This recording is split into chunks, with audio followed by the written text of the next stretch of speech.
Qué bendición tener este encuentro semanal. Gracias por acompañarnos siempre, estar esperando este programa por la TV Nuevo Tiempo. Un grande abrazo para ti que estás participando, aún en la distancia, de este fascinante estudio bíblico sobre el santuario. Que el Señor te bendiga grandemente. Cada semana estamos aquí trayendo un nuevo capítulo de este recorrido impresionante y maravilloso que Jesús hizo desde el momento que Él planificó nuestra redención. En el santuario ya aprendimos tres grandes verdades: su sacrificio sustitutivo, su mediación sacerdotal y en breve vamos a aprender sobre el juicio final. Y estamos listos para un capítulo más en esta temporada. Hoy hablaremos sobre el ministerio de Jesús en el lugar santísimo. Hasta aquí ya hemos acompañado cómo Jesús entró al atrio y cómo Jesús entró al lugar santo. En el programa anterior nosotros vimos aquella ceremonia de inauguración en el cielo, el momento exacto cuando Jesús entró al lugar santo. Esa ceremonia de entronización realmente fue extraordinaria. Mientras eso acontecía en el cielo, en la tierra el Espíritu Santo estaba descendiendo y allí con la predicación de uno de los apóstoles llamado Pedro, más de 3,000 personas se convirtieron al Señor. Hoy vamos a ver qué cosa sucedió cuando Cristo entró al lugar santísimo. Bienvenido entonces una vez más a tu programa semanal de Biblia Fácil. Como siempre, con Biblia en mano y un corazón dispuesto para poder comprender aquellas verdades que Dios nos tiene por medio de su palabra. Y estoy aquí con 6 amigos que vinieron de diferentes países para poder estudiar la Biblia, y tú también eres nuestro invitado especial. Así que si estamos listos para poder comprender el tema de hoy, vamos a cerrar nuestros ojos, abrir nuestro corazón y permitir que Dios nos hable por medio de su palabra. Oramos. Palabra de Dios. Y hoy vamos a usar mucho el libro de Daniel. Como ya les comenté en el programa anterior, hay libros que tienen una particularidad interesante. Daniel y Apocalipsis son escritos en su mayor parte para hablar sobre el santuario. El libro de Daniel nos habla de un santuario contaminado y un santuario purificado. El libro de Apocalipsis nos habla del santuario en el cielo, y es allá donde todos vamos. Por eso es que los 3 últimos capítulos de Apocalipsis son nuestra más gloriosa esperanza. Los 3 primeros capítulos de la Biblia hablan sobre un mundo de felicidad, y los 3 últimos capítulos de la Biblia hablan sobre ese mundo restaurado. Del capítulo 3 de Apocalipsis hasta Apocalipsis capítulo 18, 19, encontramos un largo paréntesis de sufrimiento, de muerte y de pecado. Pero así como el pecado abrió una brecha o un abismo que nos trajo ruina, ese paréntesis se cierra en Apocalipsis. Y una vez más, los 3 últimos capítulos encontramos cielo nuevo y tierra nueva. Todo lo que perdimos por causa del pecado, lo recuperamos por causa de Cristo. Todo lo que perdimos en Adán, lo recuperamos en Cristo. Porque Él vino, tomó nuestro lugar y Él venció lo que Adán pudo haber vencido allí en el Edén. Ustedes saben que Cristo también fue tentado, y después de 40 días en el desierto, Él tuvo la más feroz tentación dado por el enemigo. Y Satanás no cambió de estrategia. Si ustedes se dan cuenta, Satanás usó la misma estrategia del Edén para hacer caer a Cristo. Apetito. A Eva le dijo, come. A Jesús le dijo, convierte estas piedras en pan y come. Su estrategia no cambia. Él siempre trata de dominar nuestros sentidos, tener dominio de nuestros apetitos, de nuestros gustos. Cuán importante es tenerlo todo bajo el control y el dominio del Espíritu Santo. Hoy vamos a hablar de ese momento especial cuando Jesús entra al lugar santísimo. Y para ello vamos a abrir, por supuesto, la palabra de Dios. Antes hacemos un breve resumen de lo que venimos hablando hasta aquí. Estamos viendo la importancia del santuario, es que nos muestra no solamente lo que Jesús hizo en el pasado, sino lo que Jesús hace. Y también nos muestra el plan completo de redención hasta lo que Jesús hará. porque recuerden que en los programas anteriores mencionamos que después de la purificación del santuario terrenal, había un chivo que era dado para Azazel, que representa a Satanás, que tenía que ser muerto.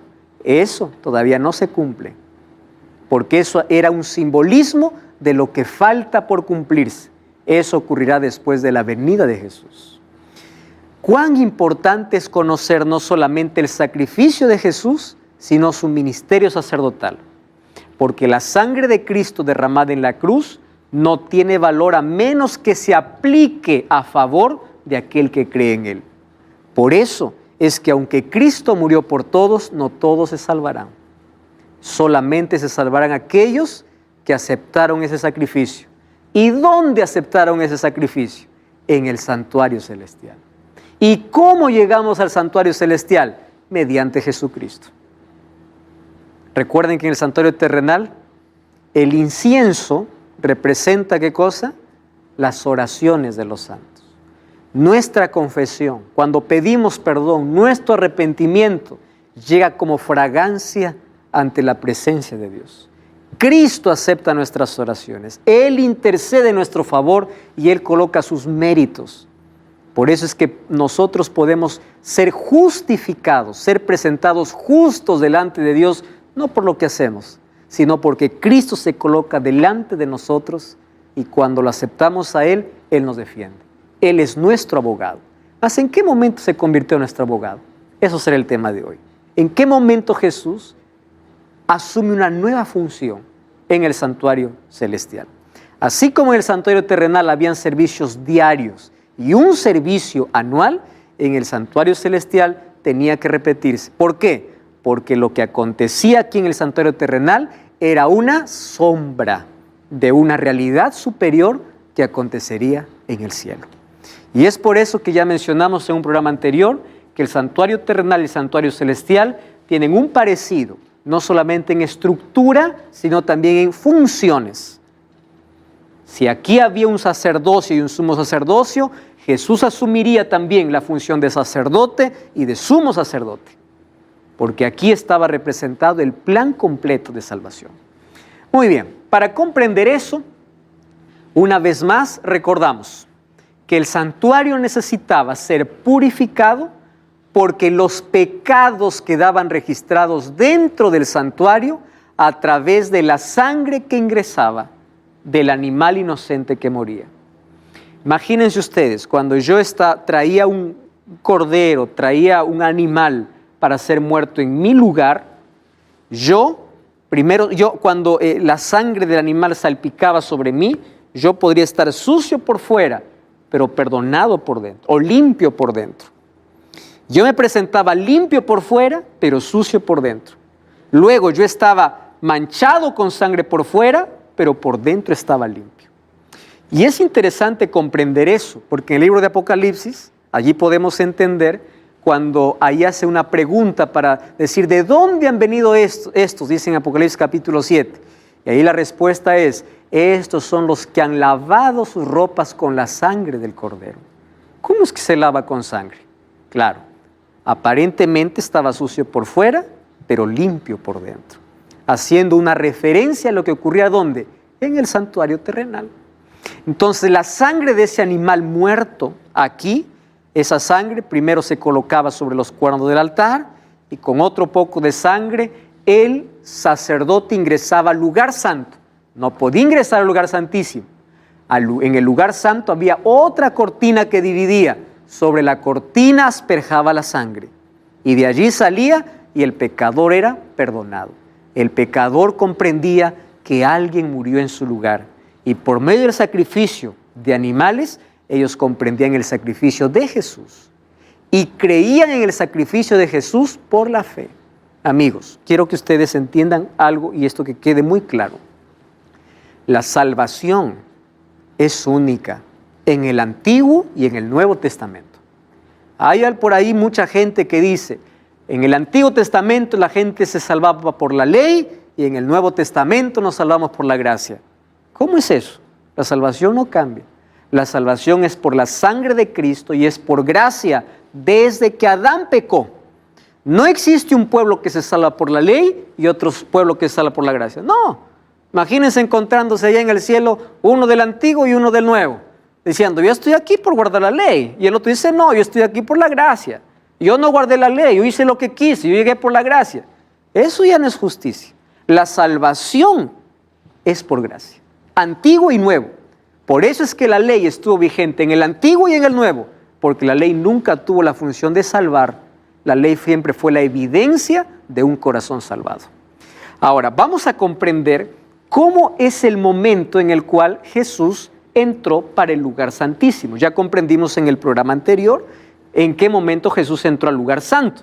Y comprendimos que cuando había una ceremonia de entronización de Cristo en el cielo, el Espíritu Santo descendió a la tierra a las 9 de la mañana, como dice Hechos capítulo 2, cuando los apóstoles recibieron el Espíritu Santo y empezaron a predicar el Evangelio. Predicaron en diferentes lenguas. Nosotros lo conocemos como el Pentecostés o la venida del Espíritu Santo. Pero esto tenía un significado más profundo. Era que Jesús entró en el lugar santo. Ahora, para poder comprender lo que ocurría o lo que ocurriría en el cielo en el momento que Jesús entraría al lugar santísimo, tenemos que tener claro en la mente lo que ocurría en el día de la purificación del santuario, cuando el santuario estaba en la tierra. Porque si esto era una sombra de lo que iba a ocurrir allá, significa que cuando comprendemos bien lo que ocurría en el día de la purificación, vamos a comprender en qué momento Jesús ingresó al lugar santísimo. Así como lo hemos hecho con los otros compartimentos, cuando Jesús entró al atrio o al patio, o cuando Jesús entró al lugar santo. Vamos entonces a Levítico capítulo 16. Allí encontramos cómo era la ceremonia de purificación del santuario. Levítico capítulo 16. Es un libro extraordinario para poder hablar sobre la purificación del santuario. De paso, aquí todo el capítulo 16 es bueno que lo podamos leer así con tanto detalle, porque allí Dios explica cómo tendría que ser purificado. Vamos a leer el versículo 3. Aarón entrará en el santuario con esto. Presten atención. Un becerro para la expiación y un carnero para el holocausto. Miren cómo era ese día. Se vestirá con túnica santa de lino. Se pondrá los calzoncillos de lino. Se ceñirá el cinto de lino y con la mitra de lino se cubrirá. Estas son las santas vestiduras. Con ellas se ha de vestir después de bañarse o después de lavar su cuerpo con agua.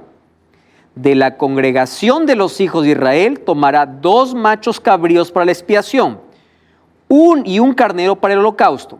Aarón hará traer su becerro para la expiación, a la reconciliación por sí mismo y por su casa.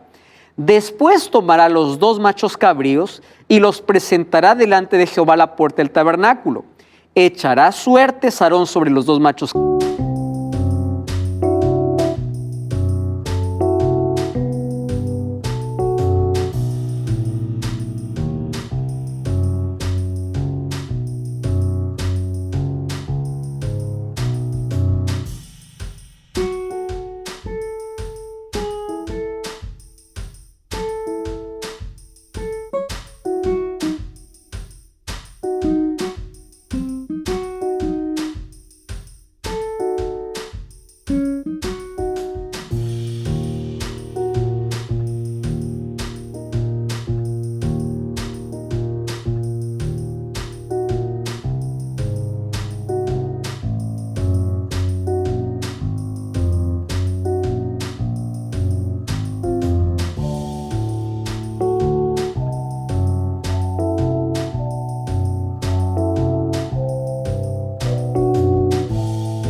cabríos, una suerte para Jehová y otra suerte para Azazel.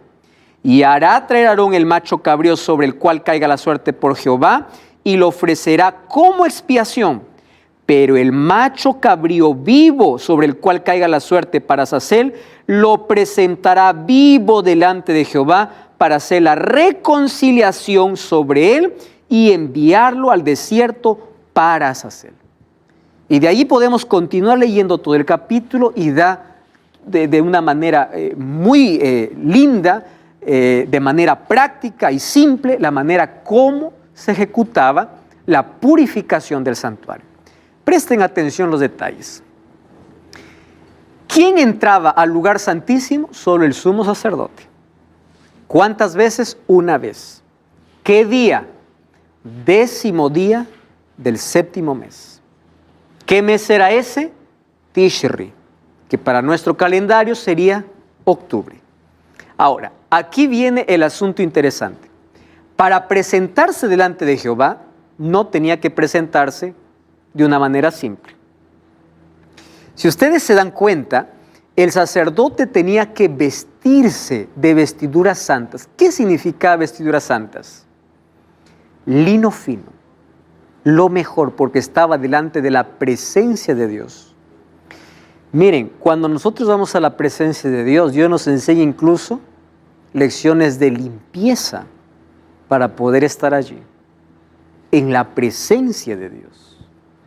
Y Él dice, antes de que ofrezca expiación por el pueblo, primero tiene que matar un becerro y un carnero por él y su familia. Es decir, primero el sumo sacerdote primero tenía que ofrecer sacrificio por sí mismo, para que él pueda ofrecer sacrificio por los demás. Por eso es que él entraba primero para él recibir el perdón y luego para poder limpiar el santuario. ¿Y cómo se hacía esa limpieza? Esa limpieza no se hacía con escobas, esa limpieza se hacía con sangre. Pero ¿cómo es eso? Si todo el año tiene sangre y otra vez sangre, ¿qué tipo de limpieza es esta? Muy bien, todo esto era el simbolismo del sacrificio de Cristo y de las fases del ministerio de Cristo. 2 machos cabríos eran traídos hacia la puerta de reunión. En esos 2 machos cabríos colocaba suertes. Una suerte para Jehová, la otra para Azazel. Azazel ya dijimos que es la representación de Satanás. ¿Cuál macho cabrío se sacrificaba? El que era para Jehová. ¿Porque era la representación de quién? De Cristo. Con la sangre de ese macho cabrío, después de llevar incienso hacia el lugar santísimo, salía para llevar la sangre del macho cabrío. Y sobre el propiciatorio, presten atención, vamos allí nuevamente al Levítico capítulo 16. Miren, allí habla cómo él haría esa limpieza. Versículo 13.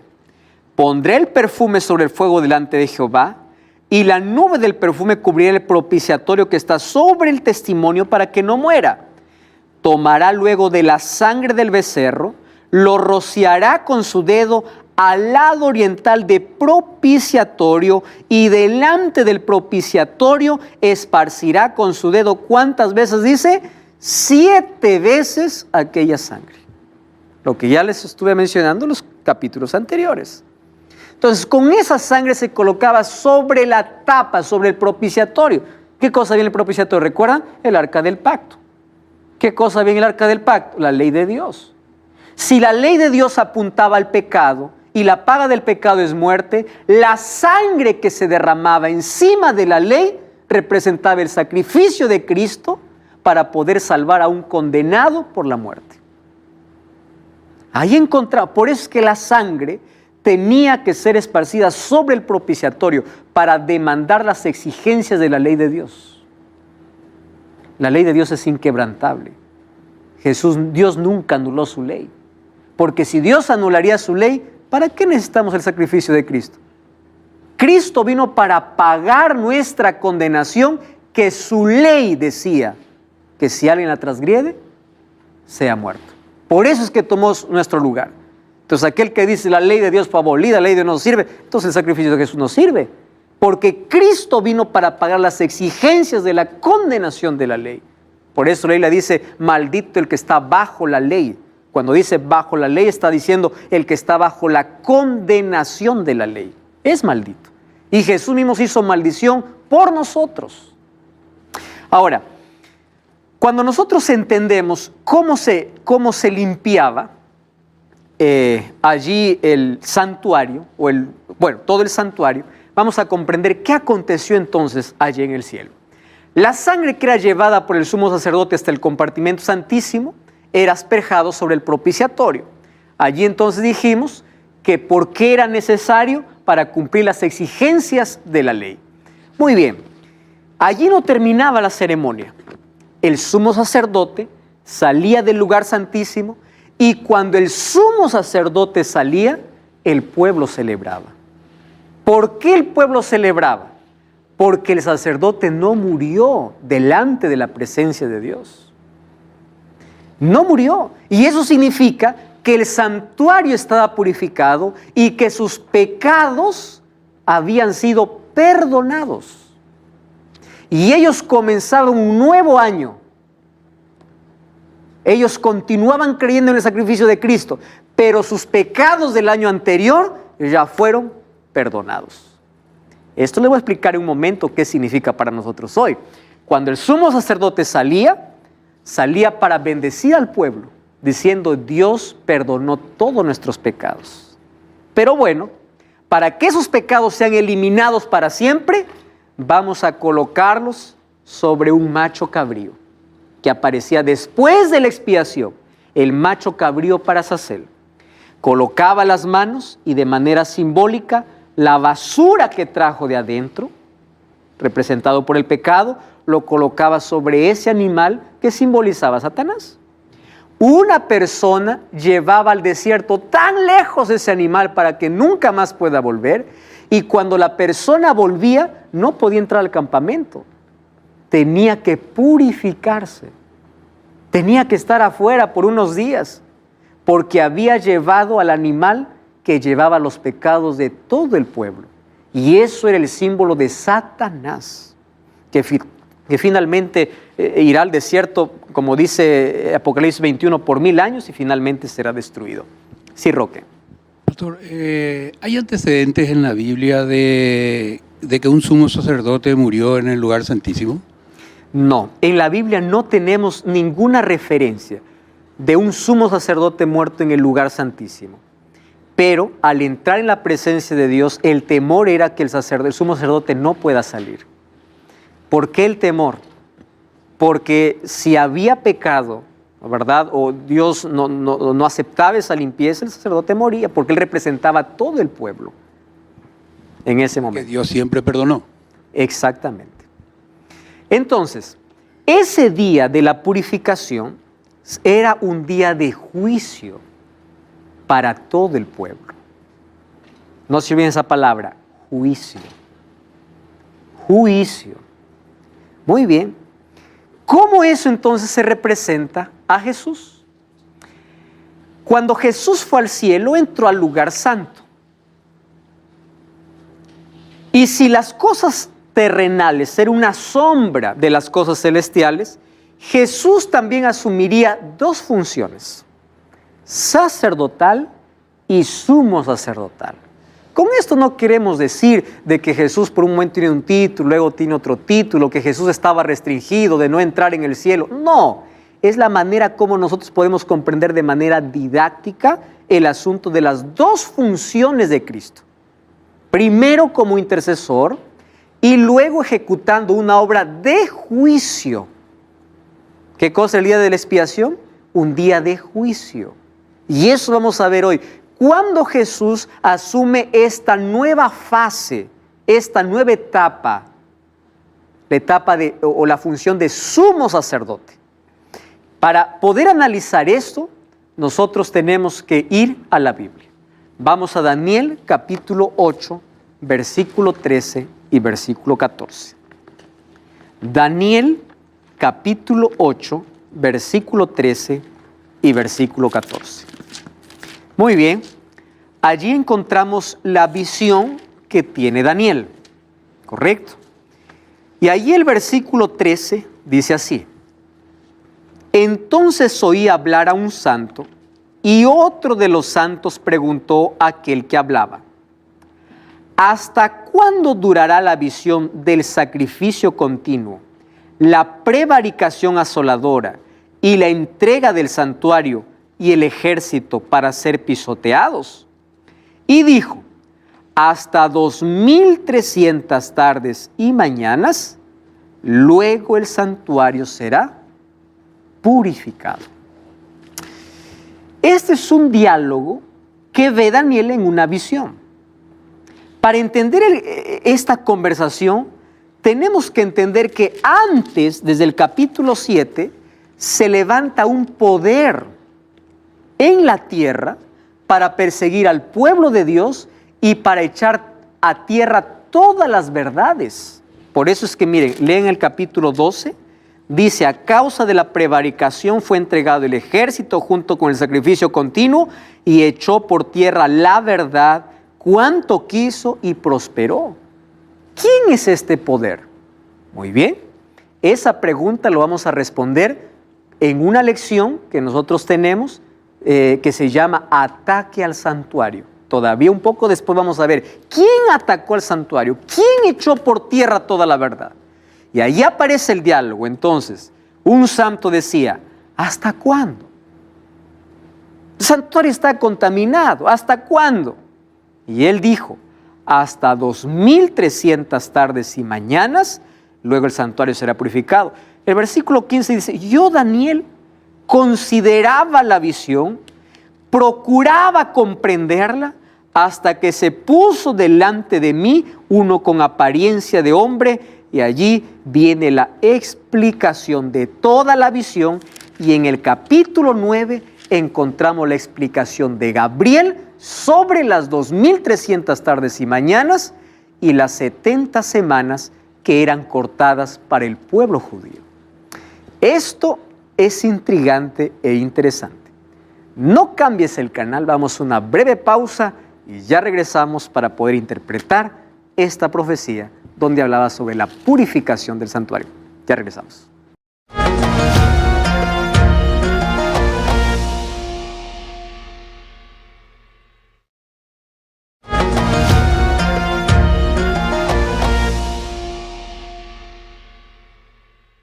Y estamos de regreso, estás en tu programa de Biblia Fácil y ya sabes que aquí siempre ofrecemos un material totalmente gratis para que tú lo puedas tener en casa.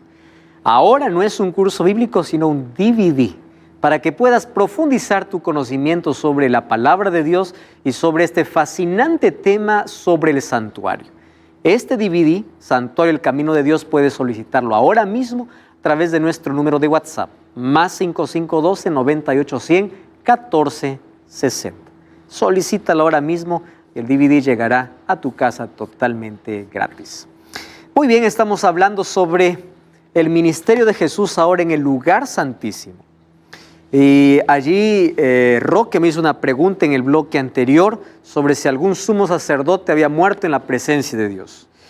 Y allí no tenemos un registro sobre un sumo sacerdote muerto en el lugar santísimo, pero sí murieron los dos hijos de Aarón, Nadab y Abiú, un día por ofrecer un fuego extraño para Dios. Eso está en Levítico capítulo 10, pero no habla de que estaban haciendo la purificación del santuario, sino que ellos entraron a hacer aquello que Dios nunca les pidió. Entonces, por eso ellos sí murieron, pero no tenemos registro de un sumo sacerdote. Ahora, Daniel capítulo 8, versículo 14, habla sobre la purificación del santuario. Presten atención. ¿Dónde recibe Daniel esta visión? Cuando está en Babilonia. Y en Babilonia, él está orando. Miren, el capítulo 9 de Daniel habla sobre la oración que él hace a Dios y le dice, Señor, ya es hora que cumplas tu promesa de que nosotros podamos volver, porque solamente 70 años debemos estar aquí en Babilonia. ¿Y cuándo va a suceder esto? Sin embargo, él estaba intrigado porque él mismo dice, yo no entendía la visión. ¿Qué visión? De las 2300 tardes y mañanas. Él pensaba así, el santuario está destruido. Estaba pensando en el santuario terrenal. ¿Será de que el santuario será purificado en 2300 años? Pero es mucho. Él recibe esta visión en el siglo VI antes de Cristo. Ahora, ¿Cuándo fue destruido totalmente el santuario terrenal? Recuerden que el santuario hecho por Salomón fue destruido por Nabucodonosor. Luego fue reconstruido por Herodes. Y ese templo que fue reconstruido por Herodes fue al templo al cual Jesús entró. Solo que ese templo fue destruido totalmente en el año 70 por el general Tito. En el año 70 el templo fue destruido y así se cumplió la profecía de Jesús cuando dijo: aquí no quedará piedra sobre piedra. Entonces no está hablando aquí de un santuario terrenal, sino ¿de qué santuario está hablando? Del santuario celestial. 2300 tardes y mañanas equivalen entonces a 2300 años. Porque una tarde y una mañana en la Biblia equivale a un día. Génesis capítulo 1 dice: fue la tarde y la mañana del día primero, del día segundo. El día no comienza a la medianoche, comienza a la puesta del sol, tarde y mañana. Comienza con la parte oscura y termina con la parte clara.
Solo que hoy está todo cambiado, ¿verdad? Un día comienza a medianoche, hasta la otra medianoche. Eso nunca estuvo dentro de la Biblia. Bueno, ¿qué sucede? Si 2300 días en profecía equivale a 2300 años, la pregunta es: ¿de dónde salieron 2300 años? Cuando vamos a Números 14:34 y Ezequiel 4:6, encontramos que en profecía un día equivale a un año. Entonces, aquí Dios le presenta a Daniel la profecía más larga de la Biblia. Como él estaba orando, Dios le dice en Daniel capítulo 9, versículo 25. Muy bien, yo te voy a explicar. Daniel 9, 25. Y es un texto que hemos leído en un programa anterior. Dice: desde la salida de la orden para reedificar los muros de Jerusalén hasta el Mesías príncipe, ¿cuántas semanas habrán? 70 semanas. Por eso ahí el capítulo 9 de Daniel, versículo 24 dice: 70 semanas están determinadas sobre tu pueblo y sobre tu santa ciudad. Quiere decir, la palabra determinada significa cortada. ¿Cortada de dónde? De los 2300 años. Esas 70 semanas están divididas ¿en cuántos periodos? En 3 periodos. Primero, 7 semanas, luego 62 semanas y luego 1 semana. Si nosotros sumamos 62 más 7, ¿cuánto es? 69. Más 1, 70. Las 70 semanas están divididas en 3 periodos. ¿Por qué en 3 periodos? Porque 7 semanas, que equivale a 49 años, se terminó de reconstruir los muros de Jerusalén. Luego de 62 semanas llegamos ¿a dónde? Al bautismo de Jesús en el año 27. Y la última semana está hablando del ministerio de Cristo. Por eso dice: a la mitad de semana hará cesar el sacrificio. Está hablando de la muerte de Jesús. Muy bien. ¿Cuándo terminan entonces las 70 semanas? En el año 34 de la era cristiana. ¿Qué sucede en el año 34? En el año 34 muere el primer mártir de la iglesia. ¿Quién es? Esteban. Y con la muerte de Esteban se termina la oportunidad para Israel de ser el pueblo exclusivo para hacer luz para las naciones.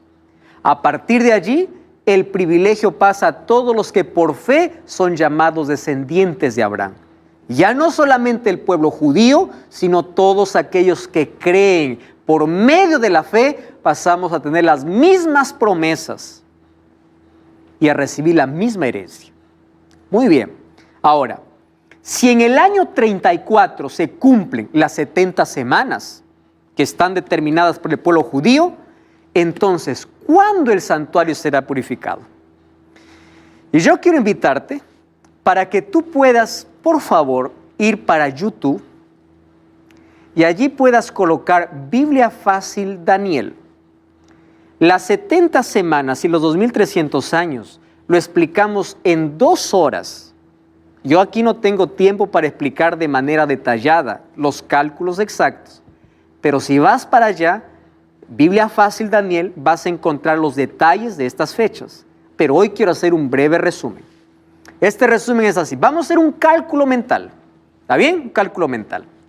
2300 años es el periodo completo. 70 semanas es para el pueblo de Israel. ¿Cuánto equivale a 70 semanas?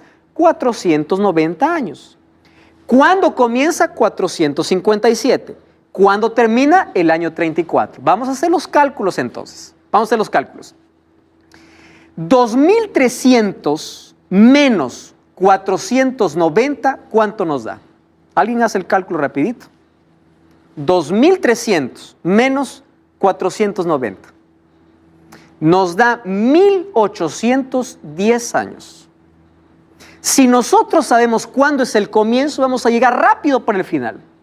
Quiere decir, ¿cuántos años falta para que el santuario sea purificado? Porque dice que será después de 2300 años. ¿Cuánto falta? 1810 años. Muy bien, hagamos el cálculo entonces. ¿Cuándo terminan las 70 semanas? En el año 34. 34 más 1810, ¿cuánto es? 1844.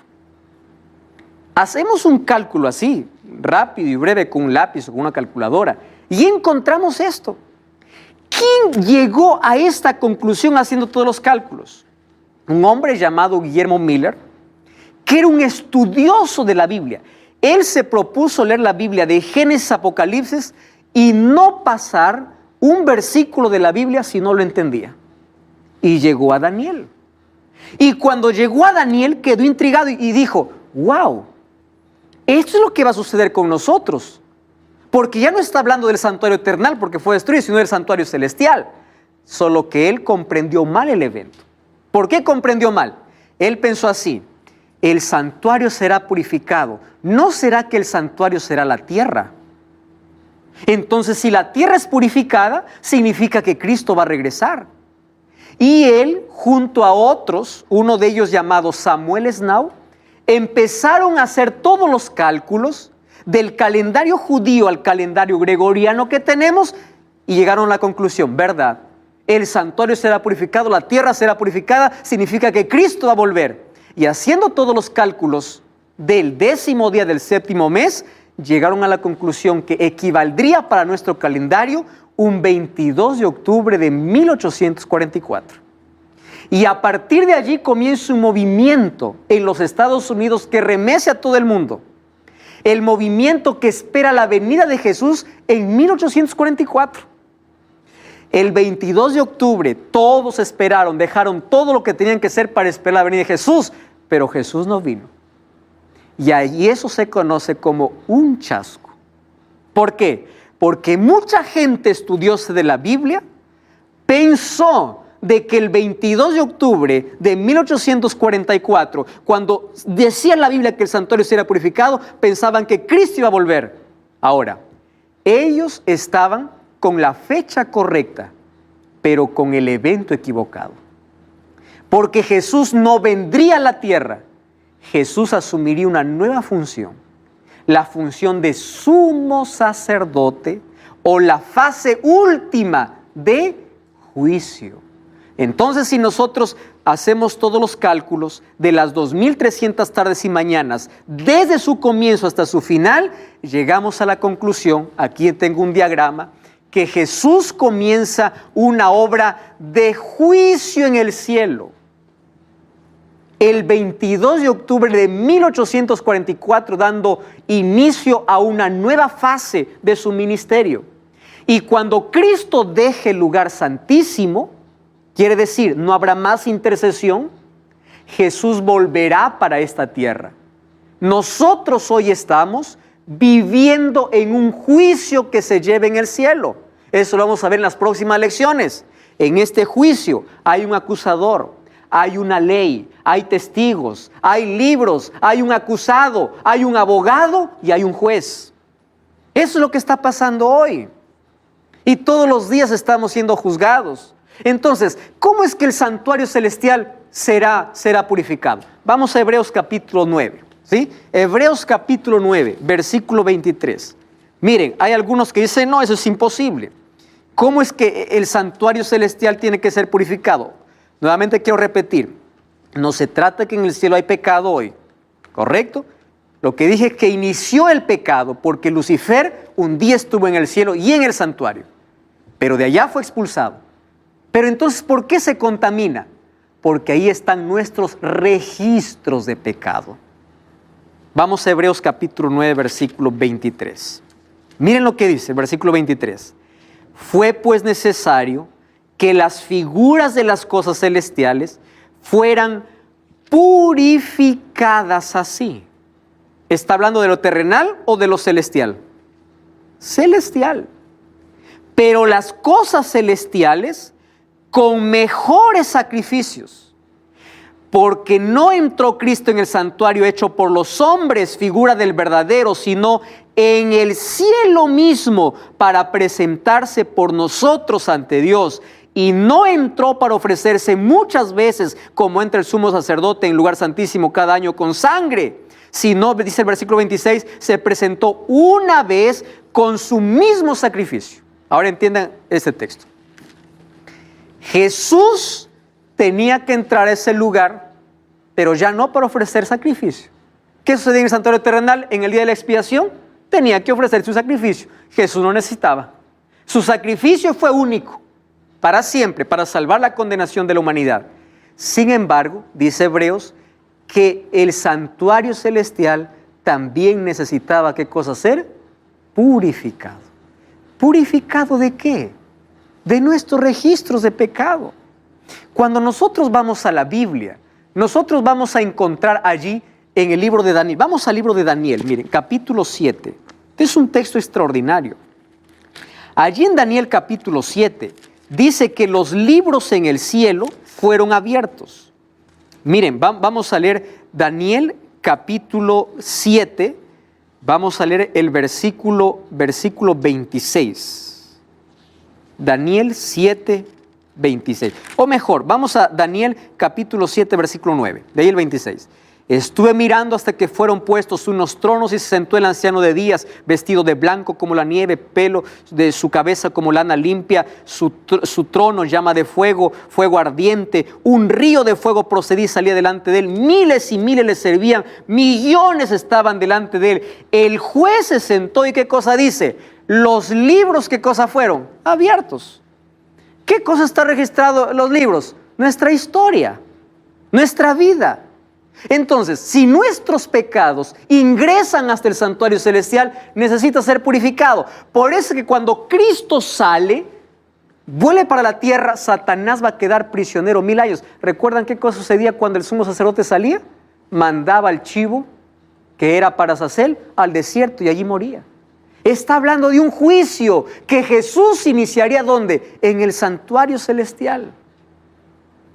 Y según la profecía, ese santuario tendría que comenzar su purificación en 1844.